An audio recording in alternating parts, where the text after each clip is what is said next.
Like, we deal with a lot of stuff every day. And you come with a little bit of a different look at where we are in the country, but also a side of humor, which helps all of us deal with it. You know, and here's what's interesting about that, right?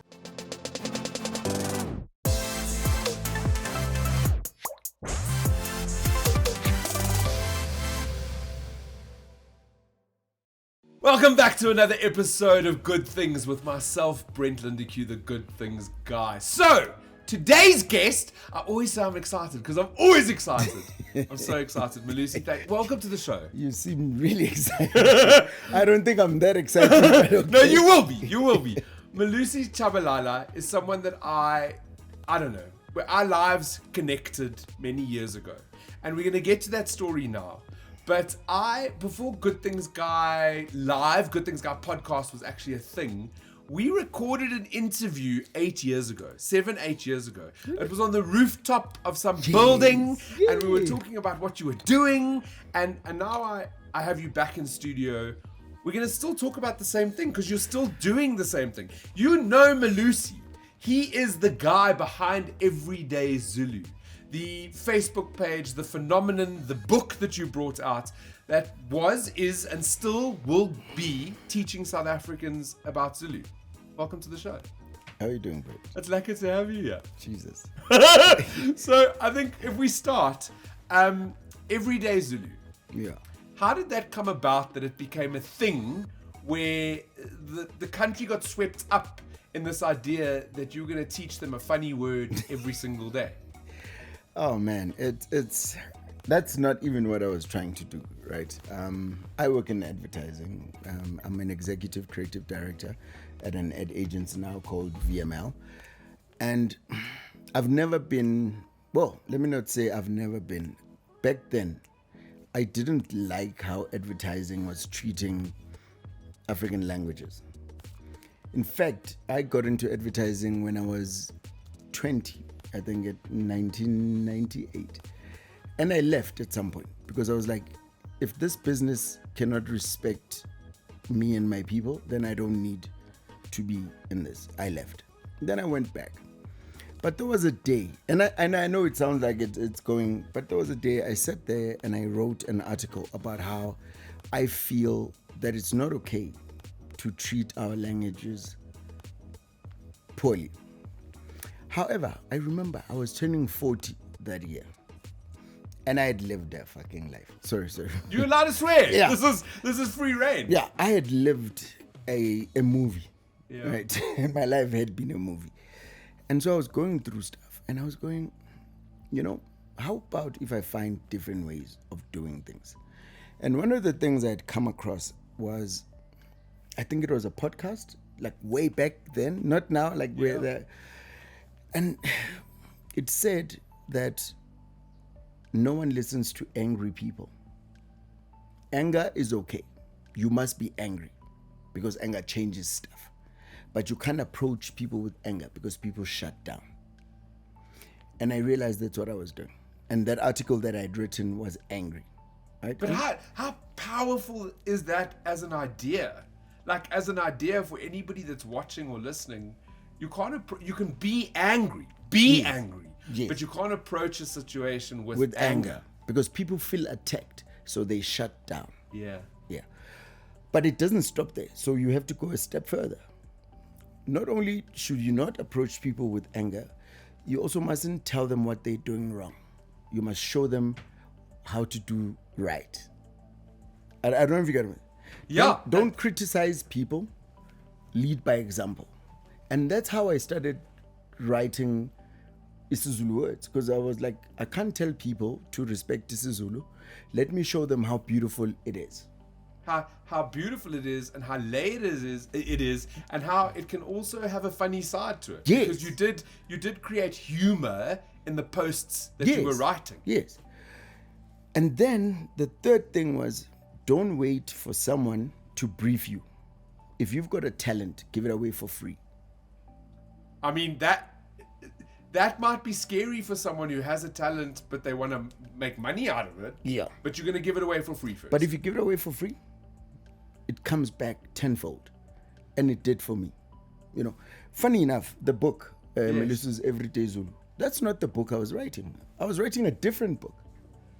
But the thing that I was doing for free turned out to be the thing that would change my life. Change your life. And I remember, so I'm going to bring this up because I'm sure that people have not watched that our last interview was so long ago. Good Things Guy was so small and so young, but you said that you woke up one morning and your Facebook page was filled with like middle-aged white women that were so interested in these things that you were writing, and you had no idea why. Yeah.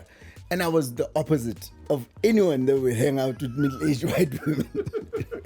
But it was because we'd picked up on your posts that were going viral. Yeah. We'd written the article. But it's that, right? It is exactly that, where I woke up and I said, okay, cool, I'm going to do this thing. I'm going to write this thing. And that day, it was a random, I think it was a Wednesday. And I was having a bit of a shit day. So I go into a meeting and the meeting is not going well. So I go into Facebook and I can see I've got 10 likes. I'm like, okay, I don't know why I've got 10 likes. And then by the end of the day, I had like 2,000 likes. And I'm like, listen, I'm not even a girl. I'm not twerking. So I don't know why anyone wants to be my friend, you know. And then I went and I checked and it was just middle-aged white women. And I was like, I don't understand what's happening. And it was at the height of Helen Zill just going. So I'm like, I can't do this. So I phoned my former boss, he's elderly now, because if he was middle-aged then and I'm middle-aged now, which means Yeah. So I said to him, hey man, why do these white aunties want to talk to me? And he said, listen man, your platform seems to resonate with people, and what people are liking is that you're also just not a liar. You just put everything as it is. And I said, okay, cool. I said, I will keep it, and if it falls apart and if people are going to be racist, I will shut it down. And it's been open since. Well, I mean, it's been such a positive force in South Africa since. Yeah. And you still continue doing it to this day. How often are you posting a word? So I don't post as often as I used to. And I to be honest, I think it's also just got to do with age. Like, I'm also just tired, you know. Yeah. But I do try post as often as possible. But here's what's interesting. So I've got my normal profile, and then I've got the page. What's funny is that on my normal profile, I can say worse things. Well, we're friends. We're Yes. friends on Facebook. And some of the stuff you say, it makes me do a triple take. And then I'll laugh at whatever it is. And then I'll be like, but do I like this? Is it something I like? Because you are honest and raw and so funny, Melusi. You got such a great sense of humor. And I think in our climate, like I hope you're alluding to this, but in our climate in South Africa, we have to deal with shit every day. Like, we deal with a lot of stuff every day. And you come with a little bit of a different look at where we are in the country, but also a side of humor, which helps all of us deal with it. You know, and here's what's interesting about that, right? I'm a dad, you know, and I'm struggling with that because some of my kids are shit. I hope they're not watching this. No, but we're fine, you know. Yeah. Like, for instance, my daughter is a struggle, you know, and because I'm divorced and I'm a single dad, sometimes I feel like I don't know how to be there for her because I don't know the stuff that she's going through. So I'm going through that struggle with her. You know, my sons, you know, I'm a dude, they're dudes. Like, what the fuck, man? But her, and I love her so much, you know, but sometimes I feel like, am I failing as a dad, you know? And she tells me, nah, it's okay. But, like, but you put yourself out on social media in the same way. Yes. So you speak about these struggles. Yes. And other parents can relate and they can... And so this brings us to my second book, which is Makenge, We Need to Talk, right? Which is it's very different to Melusi's Everyday Zulu. But the reason I wrote that book was precisely that and I'm going to be open, right? As a black man, no one wants to hear us where we're coming from, you know. And that book is about that. And the book says, you know what? I'm here. If you want to talk to someone, you can talk to me. Yeah. I love that. I've sort of looked at the universe that you've created over the last decade, and yes, it's books, and yes, you're this really incredible creative at this amazing agency in South Africa, but you also do a lot of good work in South Africa. So you've got a whole charitable arm as well, where you're helping young kids in South Africa. You're doing good things for South Africans, right? Yeah. So, and it's not even that deep, right? As in, I'm not gonna sit here and say, oh my God, look at me, I'm the best. But whatever gap I can get, you know, to mostly just to spend time, you know, and show kids that, I know it's gonna sound weird, you can be a nerd, you know, because what's happening right now in society, but particularly in the black community, is that everyone is looking for winners. You know, everyone, you must have a Ferrari. It's like, no, just be a person, man. So my view is that, you know, I mean, you can see the stuff that's happening right now, the commission of what, and you're going, but that's not necessary. You know, you don't have to be the richest. You don't have to be, and here's the thing, and I do understand also what these guys are saying. They're saying, why must we be poor when white people have been chowing money forever? Yeah. And I fully get that. But at the same time, it's like, why do you base yourself against the worst? Why not against the best? I don't know if that's making sense. Yeah. You know? Yeah. Well, so you sit there and so for me, like that was a day I went to a school here. You know, I remember I got bursaries, right? That's how I ended up in school. My mom was a domestic worker. We lived in a squatter camp, you know. But there are people who paid for my fees, and I'll never forget that.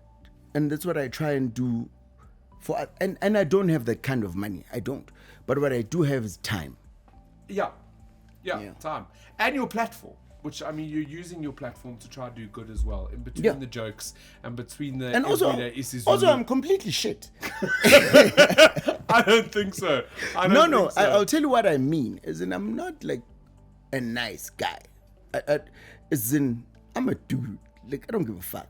You know, I don't know if you get what I'm trying to say, you know. And I'm not going to sit here and pretend that I'm, oh man, like I half the time I'm always worried that they're going to fire me at work. This is the thing in South Africa, is that some people think that giving back or doing good or whatever has to be this big all-encompassing thing. They think that it has to be a lot of money or they have to be a saint. They have to be the person. And the reality is you don't. No, you can just be a guy, a dude that has an idea, that has a platform, that has that wants to give a little bit back, and then you use your time and energy and effort to do that. And that's what you're doing. And I think this idea that we all must be amazing is what blocks people from trying to contribute, because they're like, oh my God, if I contribute and then they're gonna dig into my life and then learn that I'm shit.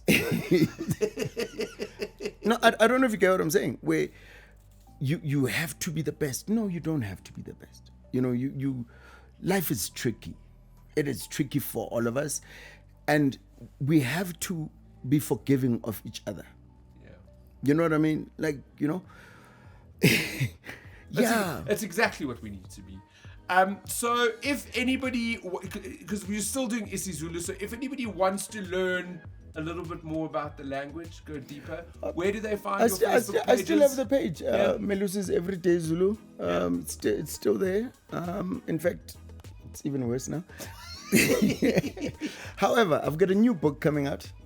It's called English Never Loved Us. Okay. Yeah. And tell me a little bit about the book. So that book is about our interactions through language, culture, sexual orientation.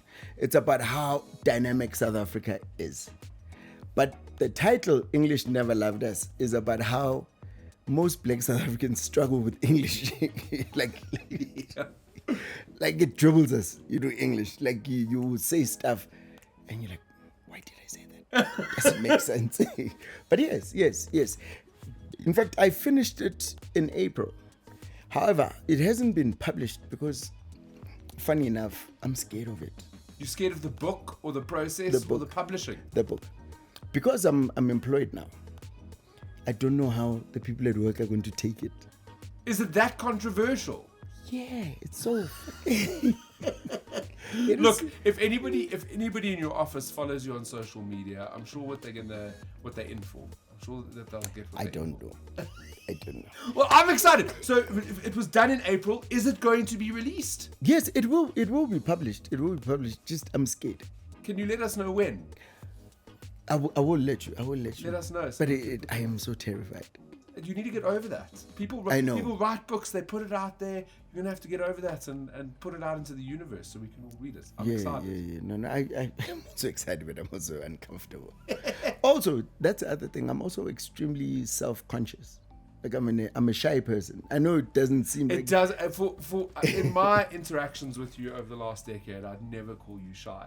But also, it's the people that are introverted or shy that are able to put on a show, that are able to put themselves out there. No. I am. Fuck. Also, I live with anxiety, so I've. Oh wow. Yeah. I think we all have a little bit of anxiety. Yeah. All right. So it's been great having you on the show. It's been absolutely epic. Thank you for having me. If anybody wants to follow you, do they follow your social media pages so they can get the real you, or do they go to Everyday Zulu? It depends on what they want. If they want to be miserable, they can follow my normal Melusi Tshabalala. Yeah. If they want to learn about this Zulu, they can go to Melusi's Everyday Zulu. But I do believe that you're better off following me so you can feel shit about yourself. We're going to put all of those links so that you can get hold of Melusi. He's great to follow. He's entertaining. He's informative. He's funny. And he's an all-round, I'm not going to say shitty guy because I know him on a personal level. He's a really good guy. No, I'm not. You're a good guy. I think so. I'm not a shitty Thank you so much for tuning in today. It's been absolutely incredible. I want to wish you only good things. Okay. Love you. Bye.